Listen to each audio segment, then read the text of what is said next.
ভারতীয় বাংলা সিনেমার পরিচিত মুখ সায়ন্তিকা ব্যানার্জি, যিনি একসময় শুধু রূপালী পর্দার আলোয় ছিলেন, এখন রাজনীতির মঞ্চেও সমানভাবে সক্রিয়। অভিনয় জগৎ থেকে রাজনীতিতে পা রাখার পর তার জীবনযাত্রা, বিশেষ করে আর্থিক অবস্থার পরিবর্তন নিয়ে নানা আলোচনা তৈরি হয়েছে। কিন্তু বাস্তব চিত্রটা কেমন? টেলিভিশনের রিয়েলিটি শো নাচ ধুম্মা চালের মাধ্যমে শোবিজে যাত্রা শুরু করেন সায়ন্তিকা। এরপর ধীরে ধীরে বড় পর্দায় নিজের জায়গা তৈরি করেন।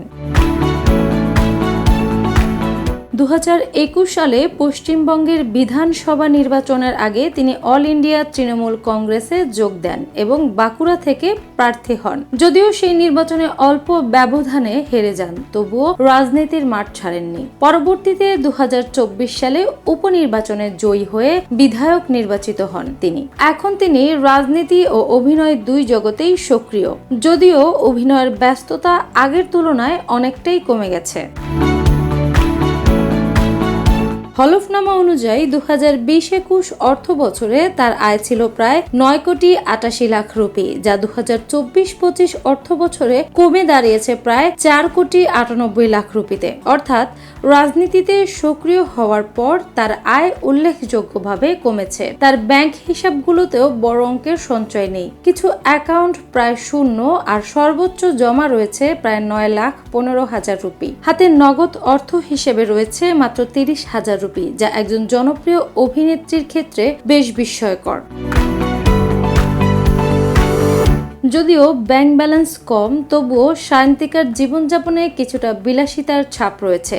তার একটি মার্সিডিজ বেঞ্জ গাড়ি রয়েছে, যার মূল্য প্রায় 31 লাখ রুপির বেশি। তবে আশ্চর্যের বিষয়, তার কাছে সোনার গহনা খুবই সামান্য, মাত্র 3.52 গ্রাম। সব মিলিয়ে তার অস্থাবর সম্পদের মূল্য দাঁড়িয়েছে প্রায় 41,87,000 রুপি। সম্পদের পাশাপাশি তার উপর রয়েছে বড় অঙ্কের ঋণের চাপ। গাড়ি কেনার জন্য নেওয়া ঋণ প্রায় 26,68,000 রুপি। এর সঙ্গে ব্যক্তিগত ঋণ হিসেবে আরো প্রায় 25 লাখ রুপি রয়েছে। সব মিলিয়ে প্রায় 52 লাখ রুপির ঋণ তার উপর বর্তাচ্ছে।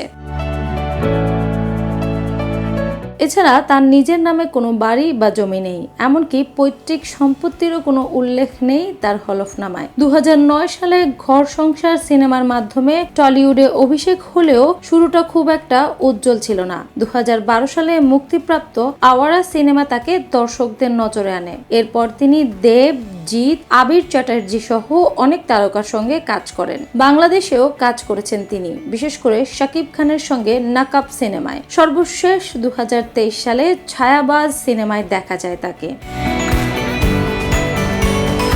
সব মিলিয়ে সায়ন্তিকা ব্যানার্জির জীবন এখন এক ধরনের বৈপরীত্যের প্রতিচ্ছবি। একদিকে জনপ্রিয়তা, রাজনীতি ও পরিচিতি, অন্যদিকে কমে যাওয়া আয়, সীমিত সঞ্চয় এবং ঋণের চাপ। অভিনেত্রী থেকে নেত্রী, এই রূপান্তর তার জীবনের নতুন অধ্যায় খুলছে ঠিকই, তবে আর্থিক দিক থেকে সেই পরিবর্তন কতটা ইতিবাচক তা নিয়ে প্রশ্ন থেকেই যাচ্ছে।